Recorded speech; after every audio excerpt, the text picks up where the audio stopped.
मित्रांनो, आजच्या गोष्टीचं नाव आहे कान नक्की काय ऐकवतात. Audio analysis of surroundings with ears. Vikram Vetal शिकाऱ्याला पकडतात. मित्रांनो, आधीच मी सांगू इच्छितो की हा लेख लिहिता आला याचं सर्व श्रेय मी आजवर पाहिलेल्या डिस्कव्हरी चॅनलवरच्या असंख्य व्हिडिओजना जातं. त्याहूनही जास्त ते माननीय वन्यजीव प्रेमी आणि अभ्यासक श्री किरण पुरंदरे उर्फ किका यांच्या व्हिडिओजना जातं. त्यांच्या महान कार्यास शतशः प्रणाम.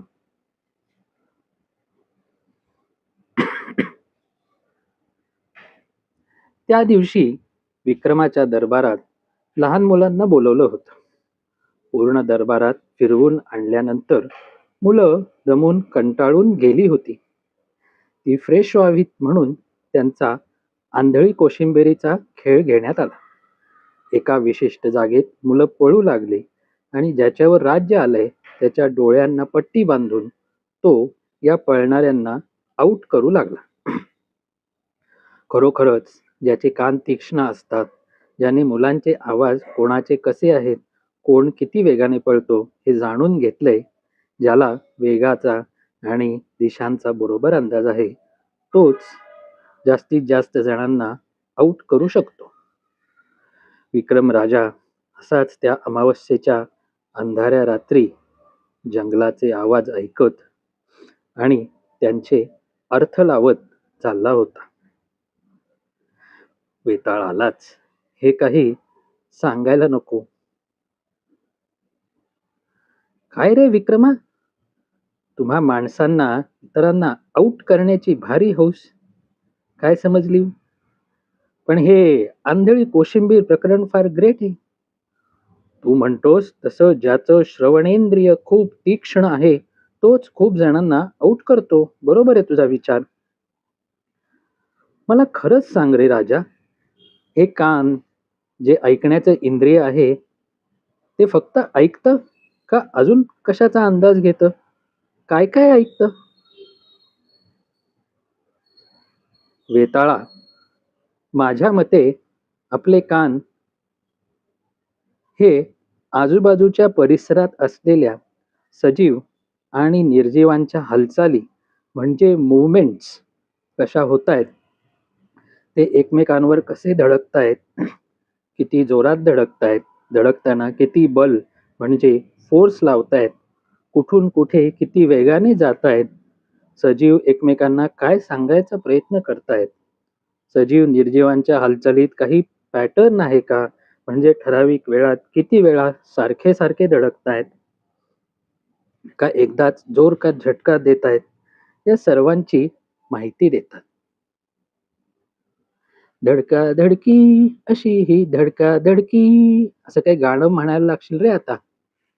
किती वेळा एकच गोष्ट बोलतोस, पण मला कळत काहीच नाही खरं सांगायचं तर. थांब, आता मी एक ऍक्टिव्हिटीज करून घेतो तुझ्याकडून.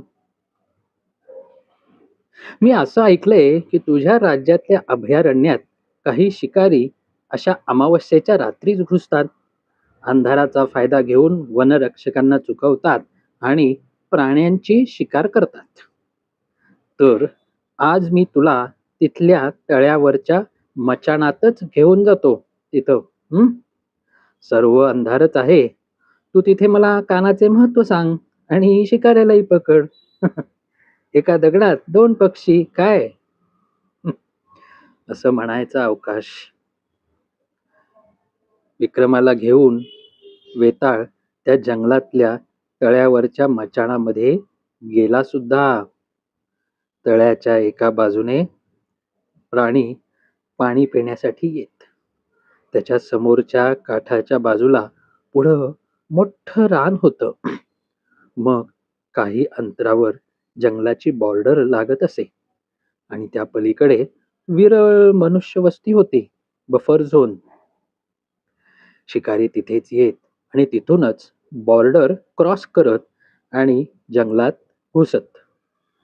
विक्रमाचे मचाण हे तळ्याच्या तिसऱ्या बाजूला म्हणजे प्राणी त्याच्या उजव्या बाजूने येत आणि जंगलाची बॉर्डर त्याच्या डाव्या बाजूला होती. म्हणजे शिकारी त्याच्या डाव्या बाजूनेच येणार होता हे कन्फर्म होतं. मचाणाला डाव्या बाजूला तशी सोय करून आणि ती झाकून विक्रमाने एक तसंच छोटंसं होल करून घेतलं आणि तो वेताळाशी बोलू लागला. त्याचं काय आहे वेताळा? माणसाला देवाने 2 कान दिले आहेत, पण माणूस डोळ्यानेच इतका प्रभावित झालाय, दिपून गेलाय की डोळ्याकडेच इतकं लक्ष जातं की कानाकडे दुर्लक्ष झालंय म्हणणं. आता इथंच बघ, रात्र आहे, त्यातही अमावस्या आहे, म्हणून आपण कानाचा वापर सुरू केला या अंधारामुळे. डाव्या बाजूला जंगलाच्या बॉर्डरवर बघ, किण किण आवाज येतोय. एक नाही, 2 नाही, तर शेकडो लहान लहान घुंगरे, घंटा हळूहळू वाजतायत. बघ, हा बहुतेक गोठ्यात परत आलेल्या गाई गुरांचा आवाज आहे. मग मध्येच धडक धडक धडक धडक धडक धडक धडक धडक असा आगगाडीचा आवाज आहे. आगगाडीची चाके खालच्या पट्ट्यांना आपल्या वजनाने दाबत दाबत चालली आहेत, त्याचा हा आवाज. चाकाच्या स्टीलने खालच्या लाकडी पट्ट्यांना दाबल्याचा एक विशिष्ट लय, ठरीव आवाज. परत इकडे मागे कुणीतरी ठाप ठाप असे कुठेतरी 2 आवाज आले. उंचावरून काहीतरी जोरात खाली पडल्याचे. बहुतेक नारळच पडले असावेत.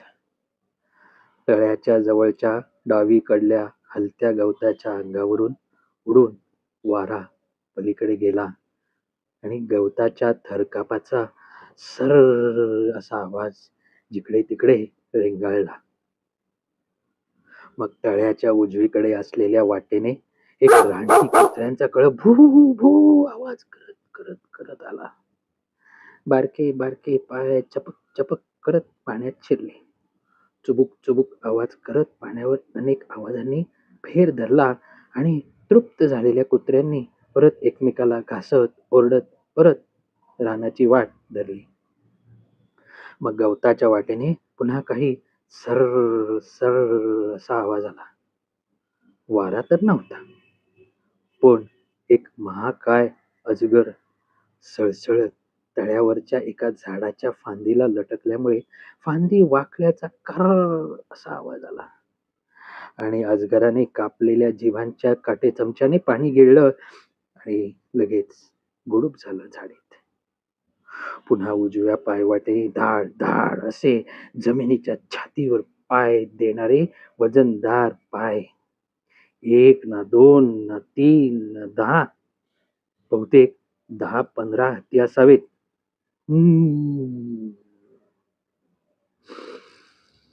केवळ गजराजच काढू जाणारे आवाज ऐकत ते आले.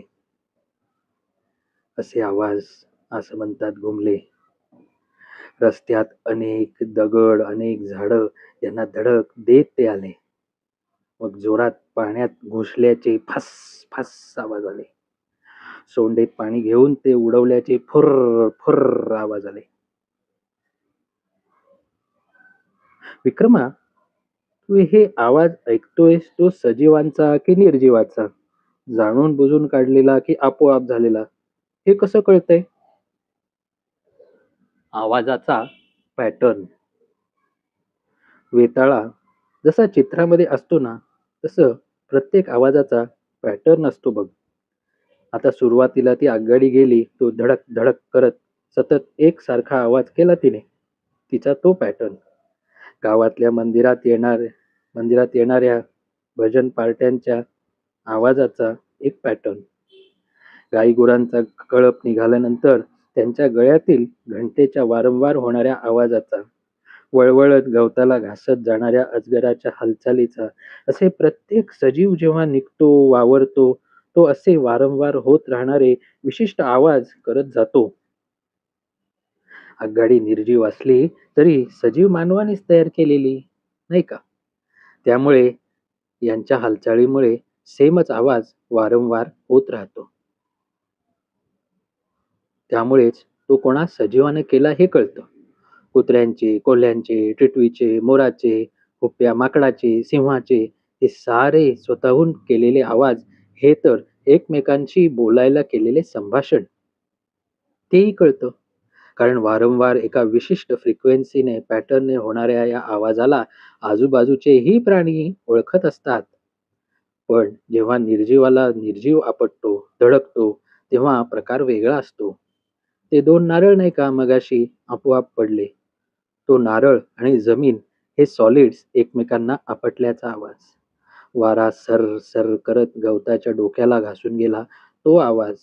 वारा हा वायू आणि गवताचे सॉलिड यांच्यात झालेल्या आपटण्याचा, घासण्याचा. एवढंच काय, तर नळाला अचानक पाणी आल्यानंतर त्याखाली ठेवलेल्या रिकाम्या प्लास्टिकच्या बादलीत पाणी पडल्याचा आवाज म्हणजे लिक्विड पाणी व सॉलिड प्लास्टिक यांच्यातल्या धडकेचा. यात विशिष्ट असा पॅटर्न नाही, त्यामुळे हा आवाज कोणा सजीवाने केला नसावा असा आपला अंदाज. दिशांचा अंदाज, हालचालींच्या वेगाचा अंदाज. ते ठीक आहे विक्रमा, पण केवळ आवाजावरून कोण, कुठे, कसं, किती वेगाने जातंय हे कसं कळतं तुम्हाला? कसं ओळखता बरं तुम्ही? बरोबर आहे. हे धनुर्धारी अर्जुनालाच जमतं, म्हणून तो सर्वश्रेष्ठ. अंदाज चुकल्याने राजा दशरथाने हरिण समजून श्रावण बाळाला बाण मारला की रामायण घडतं. अशी ही कानाने आवाज ऐकण्याची महती. बरं सांग रे हालचालीविषयी. हो रे, खरंय. राजा दशरथाचा आवाजाविषयीचा अंदाज चुकला, दशरथाला शाप मिळाला आणि अख्खं रामायण घडलं. हो, तर आता इथंच बघ, हा हत्तीचा कळप, त्यांची पोरं बाळं पाण्यात खेळत होती. त्याने पाणी घुसळल्याचा आवाज होत होता आणि तेवढ्यात काही अंतरावर पाण्यामध्येच एक सर सर सराट आवाजाचा काटा आला. जाणकार हत्तींनी लगेच कान टवकारले. आधीच एवढे तीक्ष्ण आणि मोठे कान, त्यांना तर लहान लहान आवाज सुद्धा लांबून ऐकू येतात. त्यांना पाण्यावर आलेल्या सर्र आवाजाखाली एक मगर असल्याचे कळले आणि तो गलका सुरू झाला. हत्तींची बाहेर पडण्याची जी घाई सुरू झाली की बस, एका मिनिट भरात चुबक चुबक आवाज करत करत ती सारी अजस्त्र पावले पाण्याबाहेर पडली आणि चढ चढत वर गेली. या वजनाने अनेक दगड फुटले आणि ते खळकन सरकत येऊन पाण्यात टच टच करत पडले. आणि ते काय, ते बघ तिथे,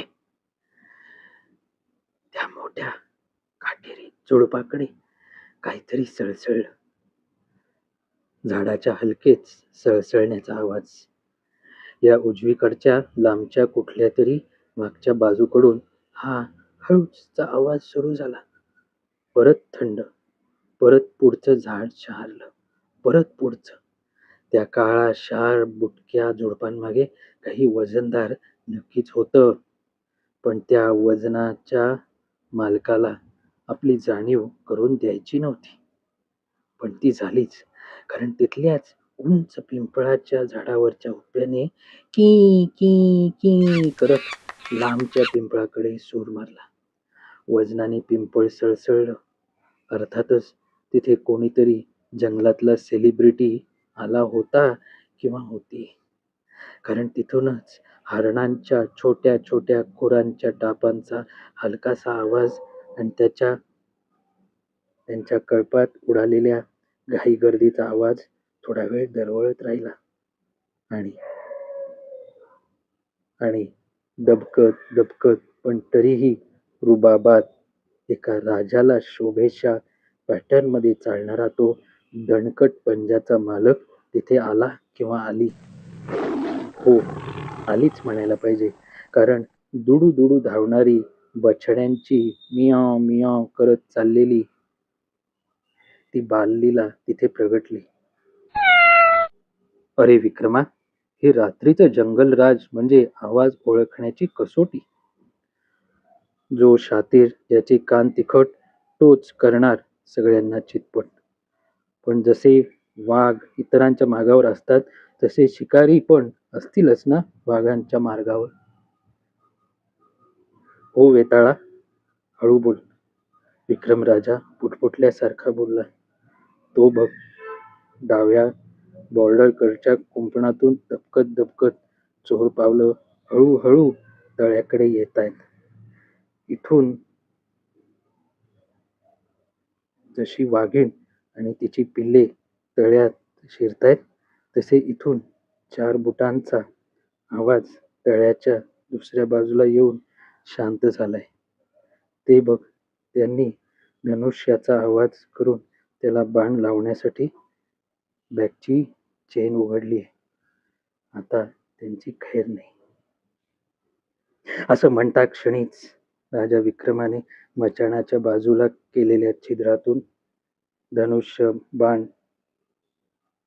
आवाजाच्या दिशेने रोखला आणि सू सू करत तो बाण लक्ष्याकडे गेला आणि काही सेकंदात आ आ मेलो मेलो अशी किंकाळी देत शिकारी धाडकन जमिनीवर पडला.